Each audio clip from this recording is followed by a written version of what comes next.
My name is Skip Rutherford. I'm Dean of the Clinton School, and thank you for being here this evening. Thank you for supporting our school and our speaker series, and we're honored to have another great presenter tonight. I want to especially thank our volunteers who help us, Nikolai DePippa, who coordinates the program, and our students, faculty, and staff who have been very supportive of our series. Could I please ask if you would turn your cell phones and other electronic devices off?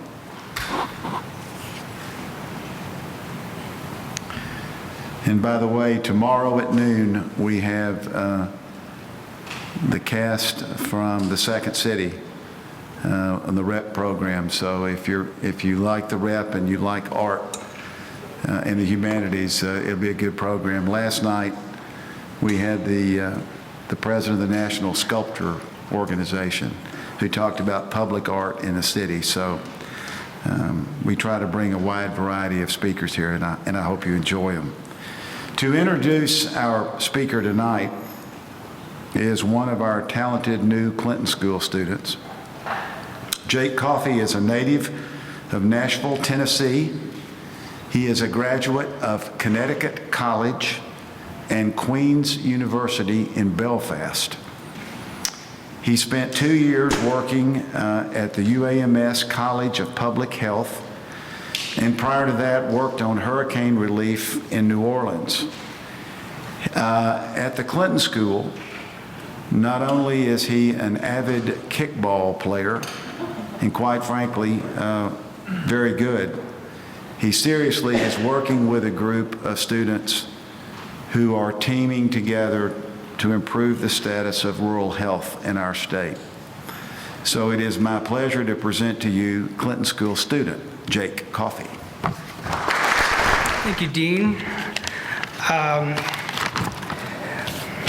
A quick note about kickball. I made a mistake early on in the season to skip a game, but quickly corrected when I understood the importance and the value that was placed on kickball in the Clinton School world. So that never happened again.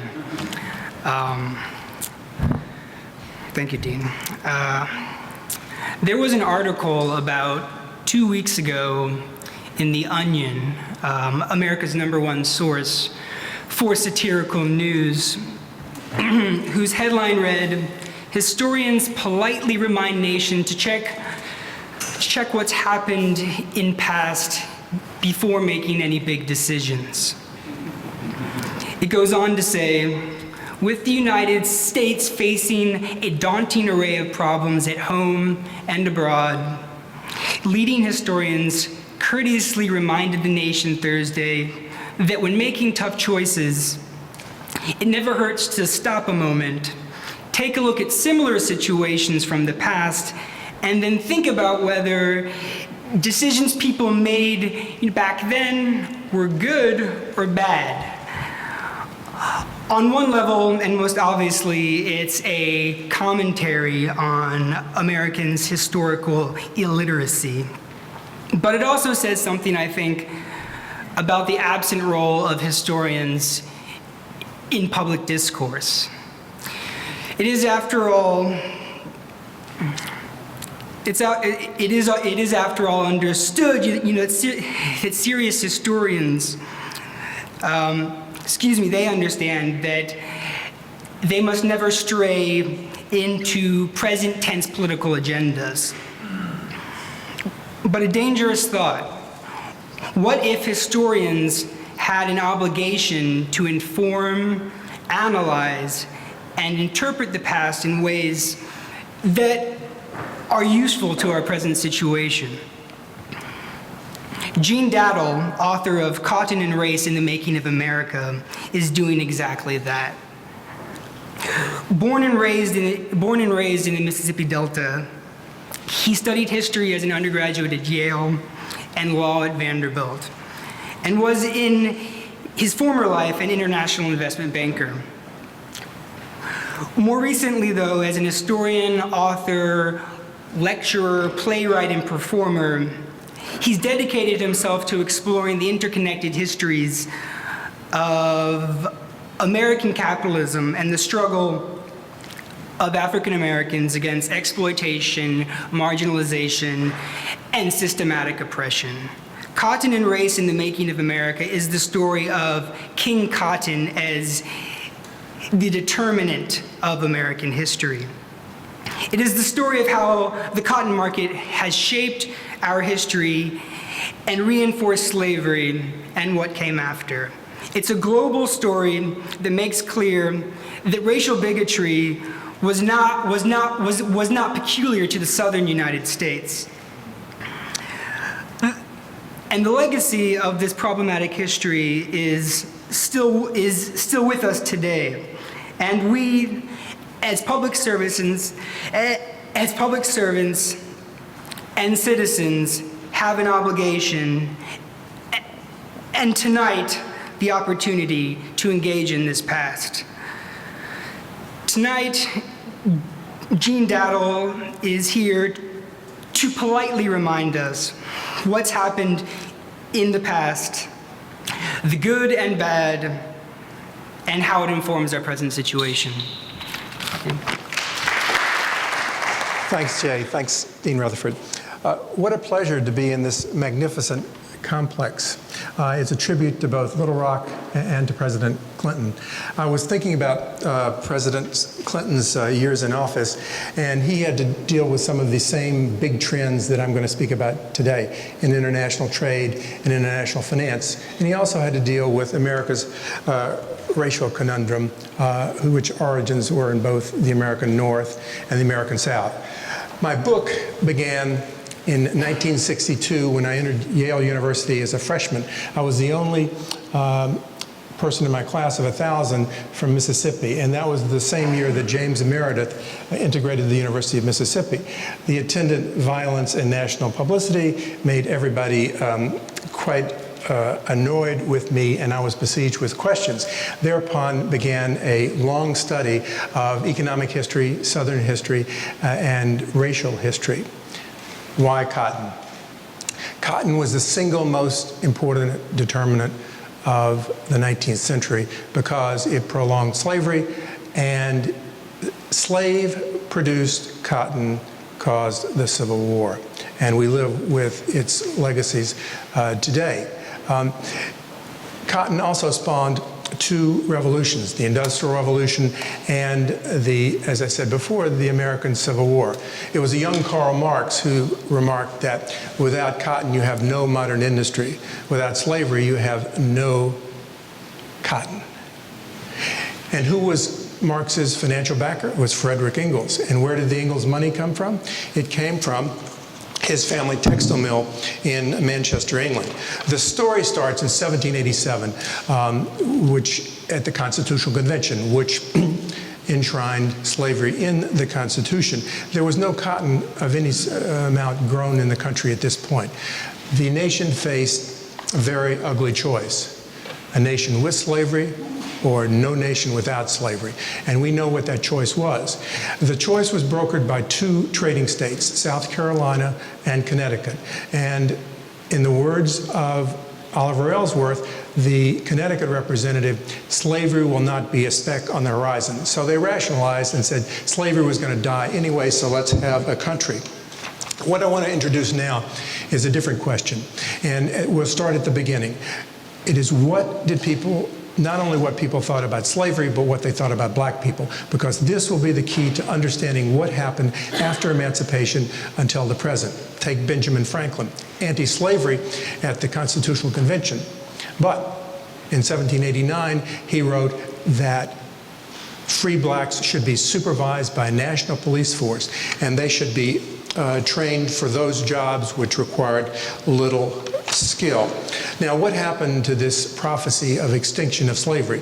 It was blindsided, and there were two factors that entered into this. One, of course, was the technological revolution in the English textile mills in the late 18th and early 19th century.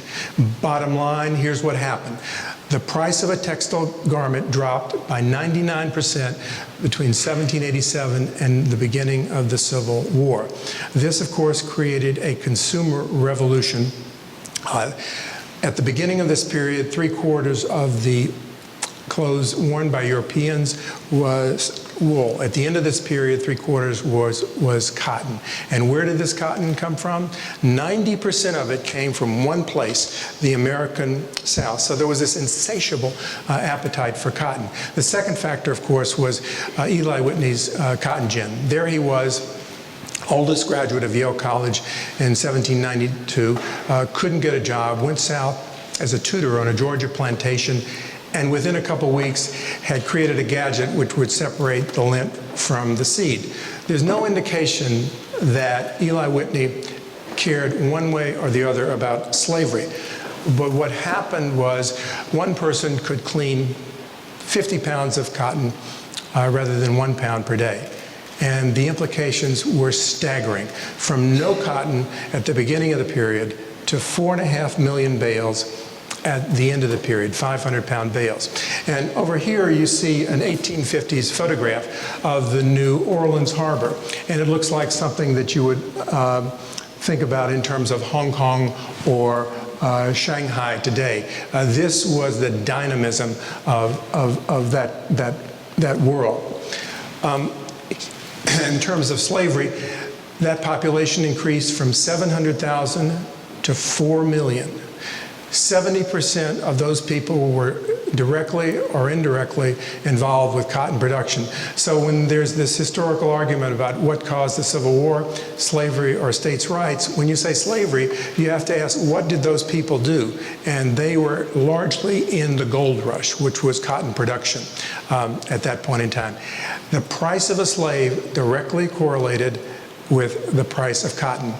Slavery only spread where you could grow cotton. At 4 cents a pound, slavery withered. At 10 to 11 cents a pound, it expanded. At $1.90 a pound during the Civil War, the entire Western Corps of Union officers was corrupted in terms of smuggling. At 40 cents a pound, at the end of the Civil War, hordes of white Northerners came down to the South to farm cotton. Now, a slave was so valuable that he could not be used in many dangerous works. So who were the expendable class? The Irish. They were the people who were made to work on the levees and the malarial areas. So if an Irish person died, you threw him in a ditch. If a slave died, you had to compensate the owner. The largest producer on the eve of the Civil War was Mississippi, which only existed with a handful of Europeans at the beginning of the period. At the end of this period, there were 800,000 people in Mississippi, 450,000 slaves, 350,000 white people. The production was 1,250,000 bales. The Mississippi Secession Convention voted 84 to 15 to secede from the Union. It voted 66 to 13 to prohibit the international slave trade because it didn't want an influx of people to drive down the price of slaves. Always it should be remembered that slavery had to have some form of economic base. In short, no one would have taken the South seriously without cotton. The South would not have taken itself seriously without cotton. Was cotton a regional phenomenon? Absolutely not. It knitted the country together.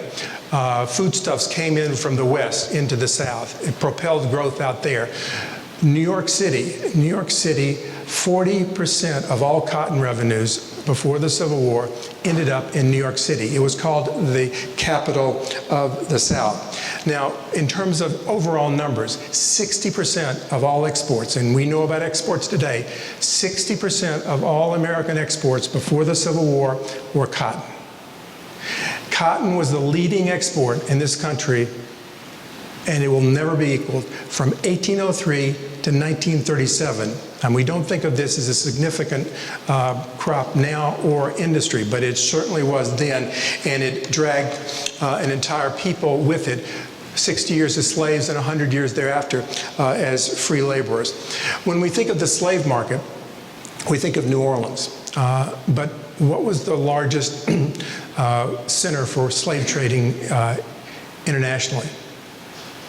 It was New York City, financed and fitted out ships that were sent from New York City to the west coast of Africa, where human beings were purchased and sold not in America, but in Cuba and Brazil.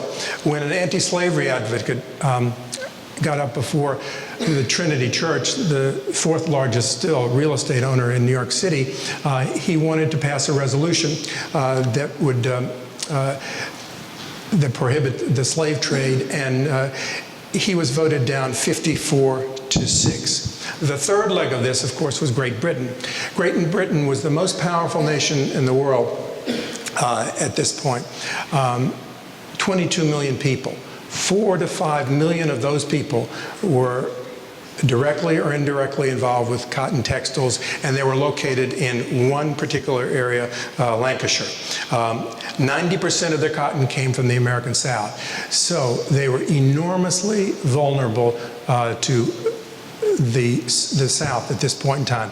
What does this sound like? If it sounds like oil today, you're absolutely right. The power of cotton in the 19th century was equal to the power of oil today. Now, history is not just a narrative, it's a puzzle. So we're going to look at one aspect of this, and that is race in the North.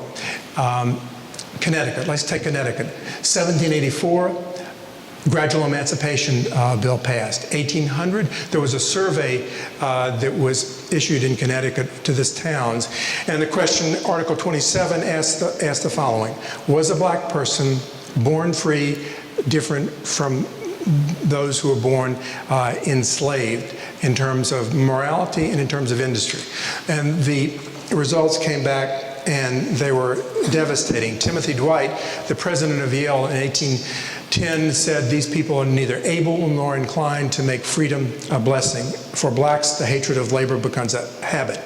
They are therefore left as miserable victims of sloth, poverty, and ignorance. What did this mean? Within 2 years, Connecticut had disenfranchised its black population. Do you know how large that population was? Under 2%. Connecticut in 1860, by an 80% majority, voted yet again. This time the percentage was 1.5% to maintain the prohibition on black suffrage. Connecticut voted against the 15th Amendment. It also, within a couple of years, started the Colonization Society to rid itself of its black population. The person who's most identified in terms of Connecticut and the Civil War, of course, is Harriet Beecher Stowe, author of Uncle Tom's Cabin. She knew what cotton was about. In Uncle Tom's Cabin, she said, if something would make the price of cotton fall permanently, slavery would become a burden on that market. We know what she thought about slavery. What did you think about black people? What happened to the heroes and heroines of Uncle Tom's Cabin? She sent them to Africa. Frederick Douglass, the great black leader, said, "Madam, we are here, and we are here to stay." In 1854, Douglass asked Harriet Beecher Stowe to contribute to a school for blacks in Washington, D.C. She refused. In her correspondence later, it came out, when will they ever learn to walk? How many of you knew that Harriet Beecher Stowe was a cotton farmer? After the Civil War, she financed her son's cotton farm in Florida, and it went bust in a year, and she moved back to New England. Let's go west. It gets worse in the west. Illinois, Indiana, Ohio, exclusion laws. Blacks couldn't serve on juries or in the militia. 1813, Illinois. If a free black or mulatto does not leave the state within 2 weeks, 39 lashes will be applied. 1862 in Illinois, voted to maintain the prohibition on black suffrage. Do you know how many black people lived in Illinois in 1862? 0.5% of the population. So if anyone thinks that there was racial tolerance that was spawned in the Civil War, think again. Oregon, with 100 black people, had an exclusion law in its constitution in 1857. So back to cotton. What was the South's strategy during the Civil War? It was to starve England of its cotton, therefore creating mass unemployment and social unrest. Was this a Southern strategy first? Absolutely not. It originated in 1839 with Nicholas Biddle, the powerful president of the Bank of the U.S., who tried to manipulate the cotton market, and he went broke in the process. So look at the two leading opponents of the 1830s, Andrew Jackson and Nicholas Biddle. Andrew Jackson, president, was a cotton farmer. Nicholas Biddle was a cotton trader. Jefferson Davis, in February 1861, stood on the steps of the Confederate Capitol and said, if the North dare interfere with our cotton trade, we will retaliate. The South, in effect, pointed a gun at England. Well, what happened? Why didn't this strategy work? It didn't work because England had an inventory of 1,200,000 bales of cotton. So the cotton famine, as it was called, did not start until 1862. At that point in time, the Confederate advances at Antietam had been stopped, so England basically waited. But cotton was very significant in the Civil War for two reasons. Number one, it was used as barter for arms, and we heard about the blockade being very efficient. The blockade wasn't efficient. Wilmington, North Carolina, guns and ammunition were pouring in, and even by January 1865. The land forces that captured the southern ports were effective. But take, for example, in 1862, the Fingal, a ship, blockade runner, took armaments from England, brought them to Savannah, where they were shipped by rail to Shiloh and outfitted the Confederate Army. The Florida, the Alabama, the Shenandoah, ships built in England, manned by English crews, destroyed the entire Northern Merchant Marine. How many of you knew that England had to pay reparations for that damage to the American North after the Civil War? England and the U.S. almost went to war during this. But cotton, as we know, like oil, can become very powerful. By 1863, the South had finally realized that what they should have done was to ship cotton over to Europe and borrow against it. This is the famous cotton bond, the Erlanger bond, and it's the forerunner of all modern finance, in my opinion. It's a securitized loan. It's convertible in two currencies, pound sterling, French francs, and it's convertible into cotton. The South would have been a much more efficient fighting machine had this happened. So if this was such a moral war, who were the North's international allies? None. Absolutely none. Britain armed the South and wanted the U.S. to be dismembered. They were afraid that the American North was going to take over Canada if, in fact, they allied with the South. Canada, the refuge of the fugitive slaves. Whose side were they on? They cut off all aid to the fugitive slaves when the Civil War started. There was an exclusion law in Canada by the end of the 19th century. The Battle of Bull Run, won by the Confederates, was cheered in the Canadian Parliament. Halifax, Nova Scotia was a fueling stop for blockade runners. During this period, as I mentioned earlier, the price of cotton went to $1.90, and every Union officer was involved on the West in terms of smuggling. And Lincoln didn't care. He said as long as the cotton didn't get to England, he never saw much good come out of pecuniary greed.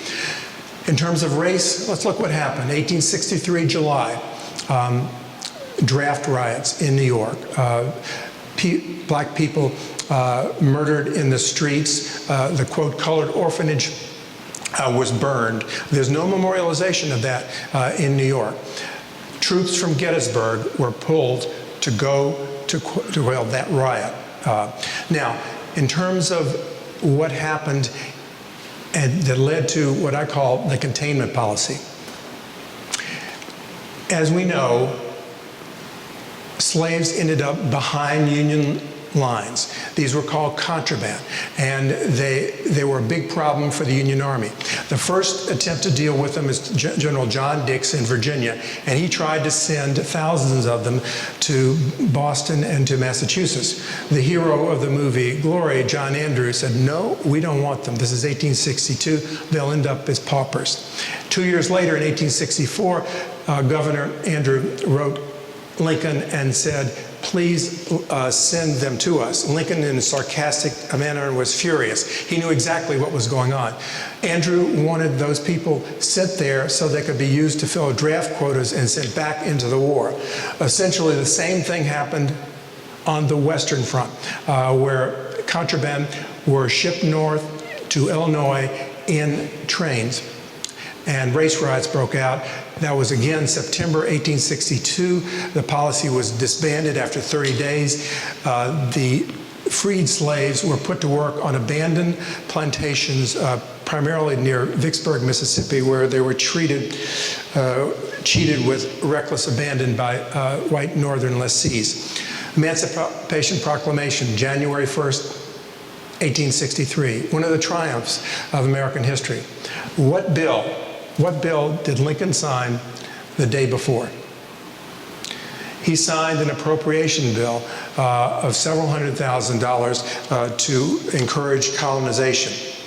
And again, we're back to this area of what happened after the Civil War. These anti-slavery people, and what were their thoughts? William Seward. No one was more anti-slavery than William Seward. Governor of New York, senator from New York, Lincoln's right hand. 1866, after the Civil War, he said, "The North cares nothing for Negroes. They're no more than Hottentots. They are God's poor. They will be everywhere."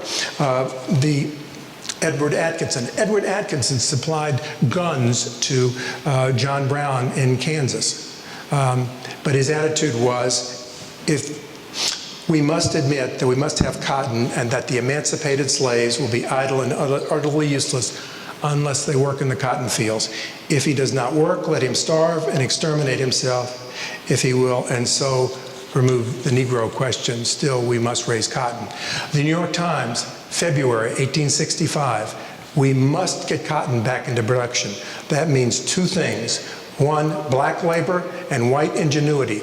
And the article in the New York Times goes further and said, the black person must live side by side with a white person for centuries to be constantly improved, a few elevated to the level of equality.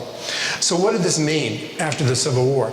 And if those of you who saw the movie The Help, and the question that was posed to Abilene, the maid, why were our only two choices in life to be a cotton laborer or a maid? And here we come to what I called before the containment policy. Between 1865 and World War I, there was no black migration north.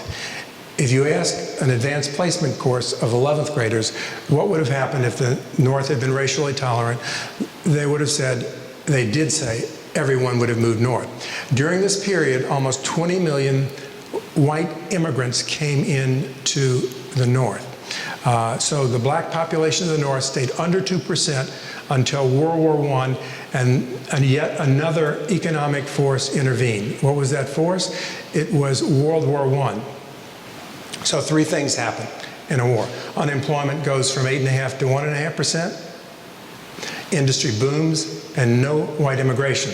So this was the impetus behind what?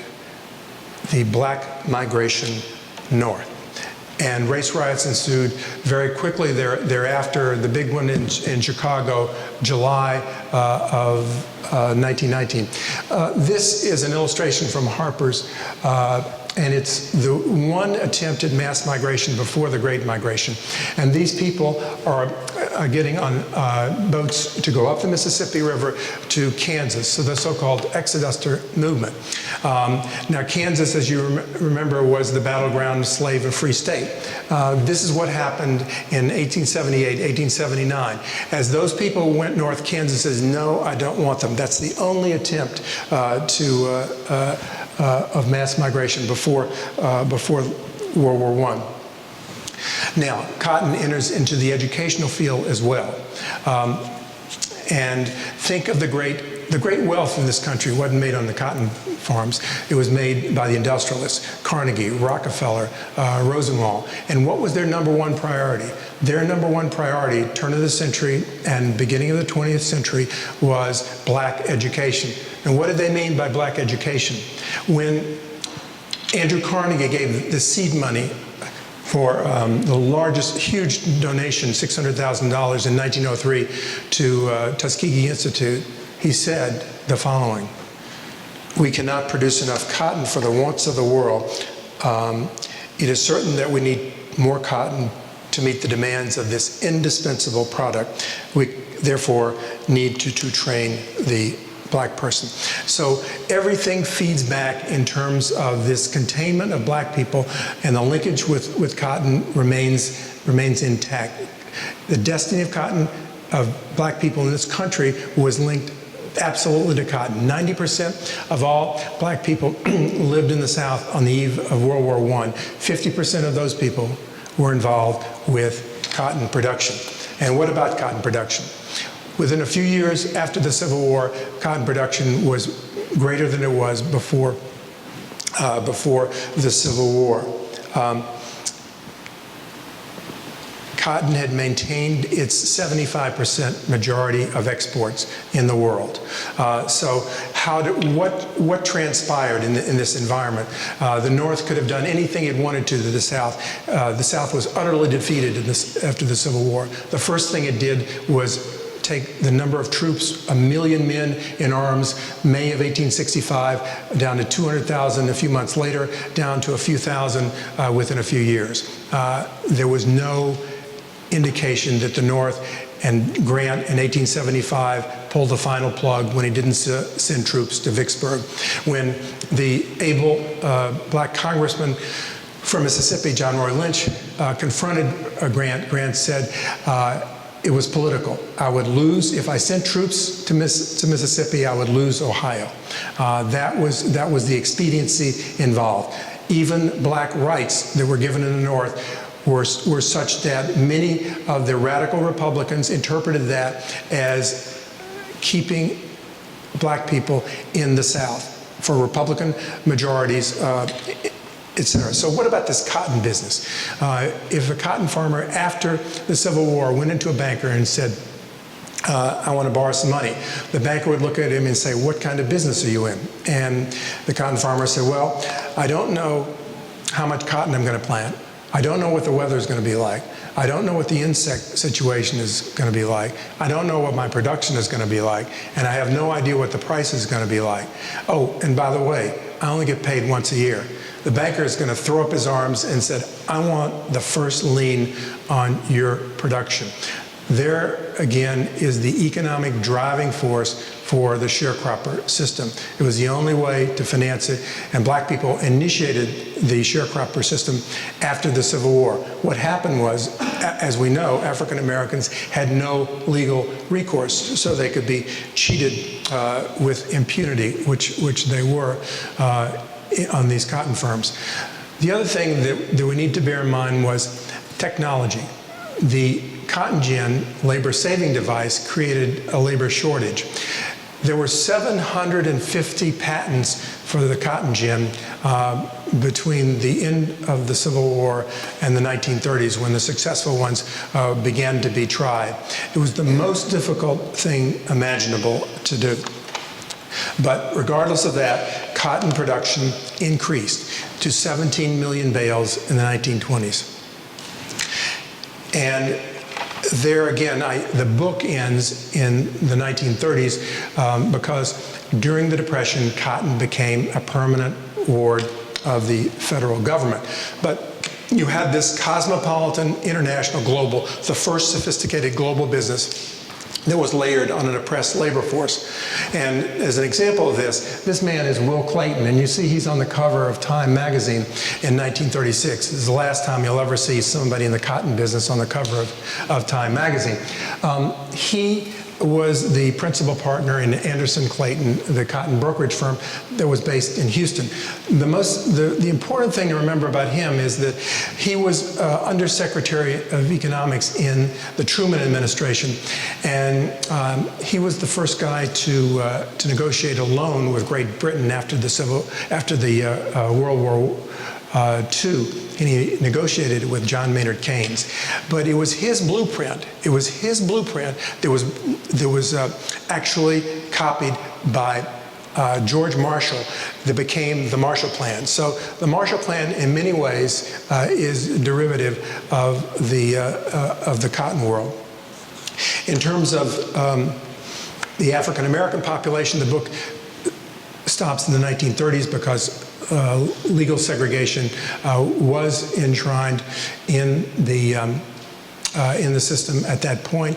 It was just on the cusp of Charles Hamilton Houston's brilliant and clever assault on legal segregation in the education area. And to show you what America was like, this is going to be shocking. This is going to be a Business Week cover in 1930 to show you exactly what America was like in the 1930s. And you can see this extraordinary offensive, or this was on the cover of a national magazine.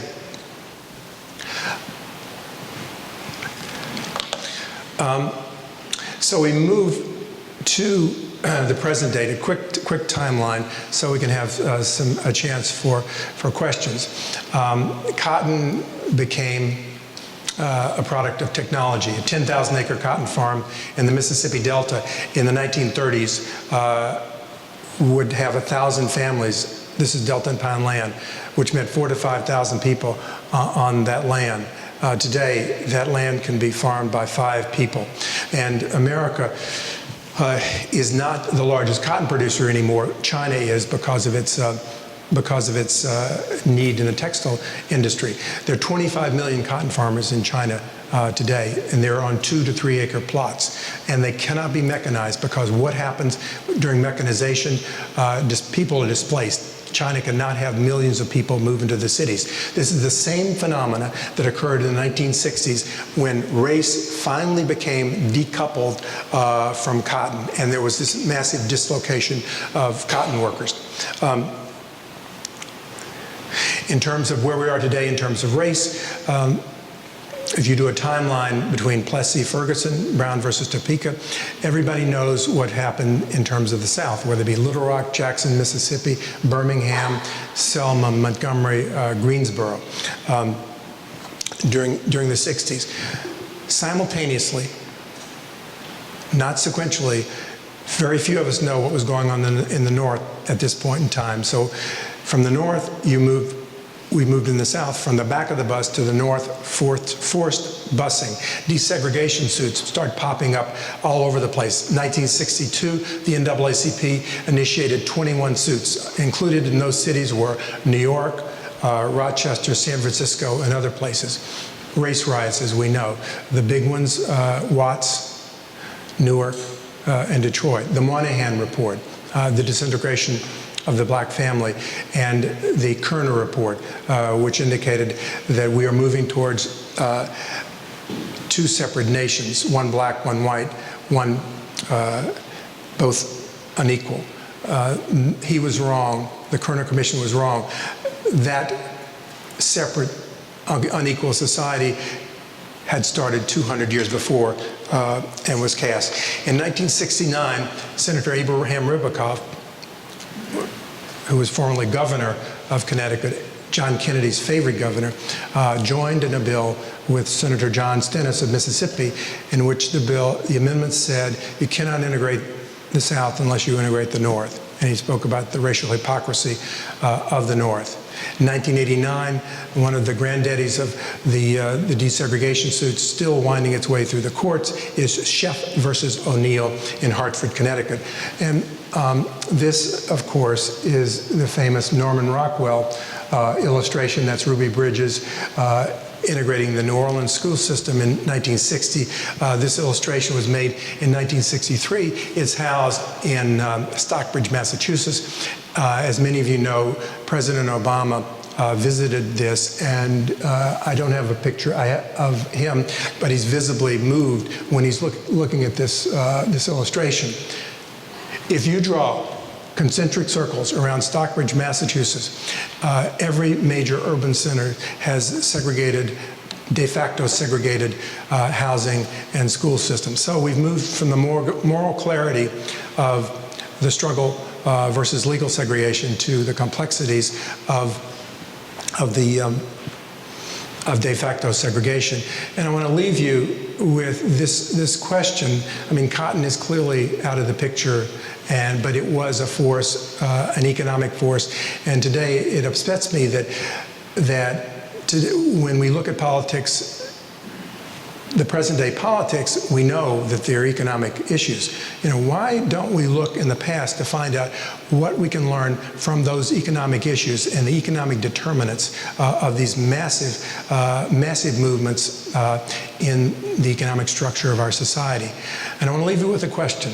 And that question is, why do those major cities in America today with large black populations and no history or minimal history of slavery, no history of legal segregation, and no history of sharecropping have the same racial issues as those cities and regions that did have them? Thank you. All right, we have some time for questions. If you would raise your hands, if you have any, we'll get the microphone to you. Does anybody This man over here. Here we got one right over here. Yes, sir. She'll bring the mic. My name is Ronaldo Williams from Poverty Initiative online newsletter. And my question is, do you think the Civil War was really a battle between the North and South control over cotton? Because it seems like they wanted to fight over this thing. No, no, the question was a good question. Were they fighting over cotton? And the answer is no. What the cotton's role was to create an arrogance in the South that led to all sorts of grandiose schemes, which would be involved with taking over countries in Latin America, which would have been impossible because the British Navy would have blown them up, or something like that. It was the arrogance that was created by cotton that allowed the South to initiate this action. Yes. Do you see any parallels between the African-American population and cotton farming and currently the immigrants from South America and Central America and the agricultural industry, when there's all this outcry against illegal aliens or illegal people being here, but at the same time they're supporting the agricultural industry? Did everybody hear the question? The question is, are there any parallels between blacks laboring in the agricultural fields under oppressed conditions and the Hispanic immigrants today? That's the question. I find the parallels a bit difficult. I mean, in terms of the background, I mean, black people came to this country in shackles. The Hispanic people are coming from a labor surplus country to a place where they can get work. I mean, I don't see any analogy in terms of the history of what's going on, and in terms of parallels, very distinct at best. The immigrants today are voluntary. Black people were involuntary, and they. Yes. I guess I was talking about the economic impact of the companies that are getting so rich off of the immigrant labor today, and the same economics talk that you talked about earlier. You know, the cotton was so much more dominant in our economic system than there's certainly, the immigrants have helped in many aspects of the American economy, but it's not as dominant as cotton was. I mean, the leading export in this country from 1803 to 1937, this was huge business. Yes, sir.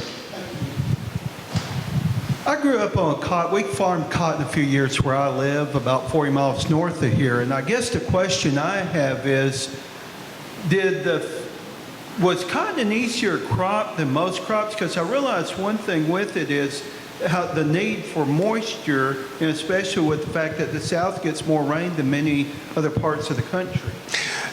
The question is cotton a more difficult crop than most other crops? And the answer is absolutely yes. And today, even when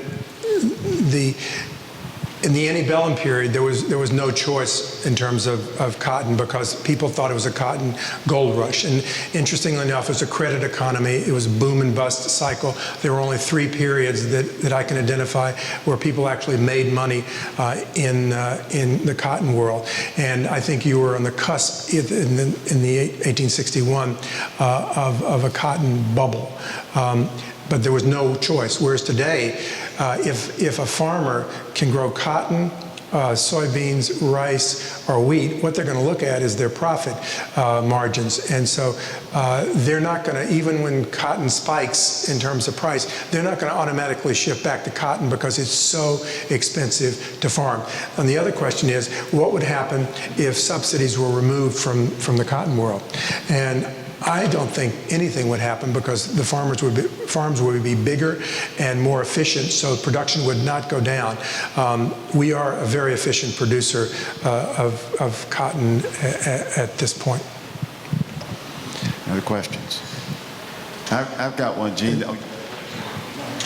How much cotton exists in the South now? I'm in an urban area and I don't.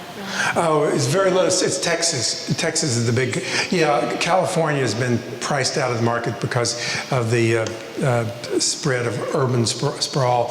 Mississippi is 600,000 acres. It's tiny. Texas is a big producer at this point. I want you to know that Nikolai found this book on a visit to Square Books in Oxford.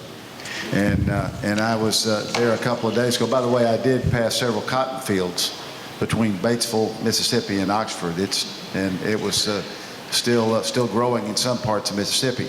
You were recently at Square Books, not just to talk about this book, but to do a discussion on The Help. Would you, which is a national bestseller and now best-selling movie, would you give us your thoughts on The Help?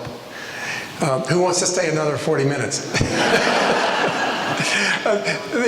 What happened was, because I was from Mississippi and because I've written this book on cotton and race and the making of America, people in Connecticut, Massachusetts, and New York, and Ohio started calling me to ask me to make presentations, which I've done.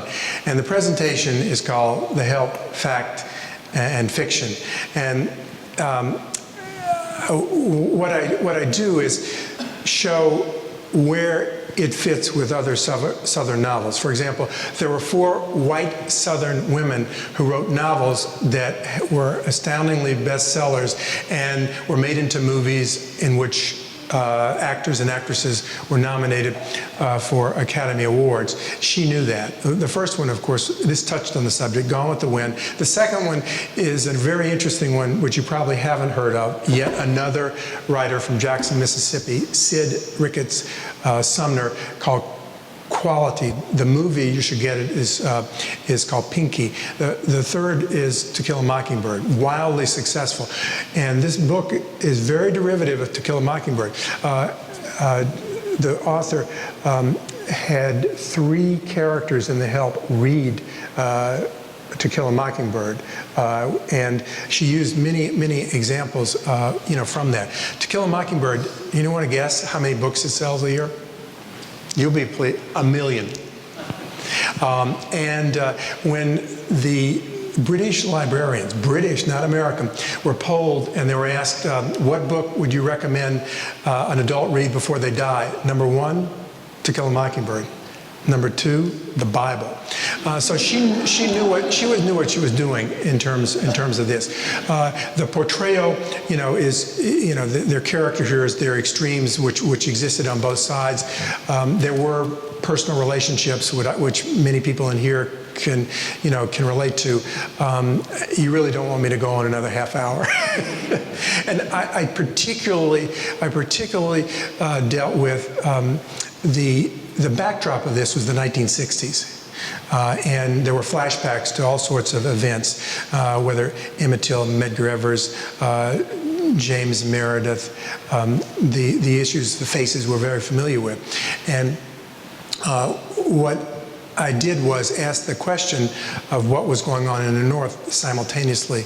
And even the 1963 particularly was chosen because it was still the year of hope.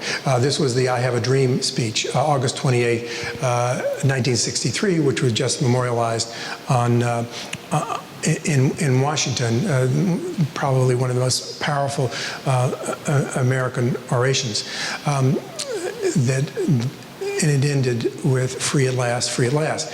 The spiritual, well, 2 years later in 1965, a black spokesman in Cleveland said the Negro is not free in the North. He is at the bottom of the economic ladder, often without a job. His children are in poor schools. And then does anybody know who that spokesman was? It was Dr. Martin Luther King Jr. So within 2 years, after being blocked in Chicago, he had failed to move the civil rights movement north. What worked in Selma, what worked in Birmingham did not work in Chicago. So those are the kinds of things that I interject in terms of the help. The help could be a really positive piece of literature if it leads to discussions and further reading. If not, it will vanish. All right, any further questions? Yes, ma'am, we have a question right here. Wait a minute, wait for the mic, please. You talked about lessons, that we should get lessons from what happened here. If you were going to choose one lesson that you can see in this and apply it to current times, what is that? What advice would you give the country now? Well, the one in terms of economics would be to pay more attention to long-term economic trends, especially in the international world that we live in. And there's no better way to understand the mechanism of an international world than to look at the financing of cotton, the trade of cotton, et cetera. That Erlanger bond tells it all. And also, the lesson we should learn is that in our courses, we should not neglect economic and financial history. I'll get off my pulpit on that one. The other thing is essentially that in terms of race in America, we know that African Americans have excelled in every aspect of American life. We also know that there's an underclass which has been virtually intractable, and I think we need to get rid of our fairy tale versions of history, Reconstruction, et cetera, and look at what caused this and how to deal with it. And now you have the opportunity to purchase and get signed Cotton and Race in the Making of America. Gene, thank you very much for being with us. Sure.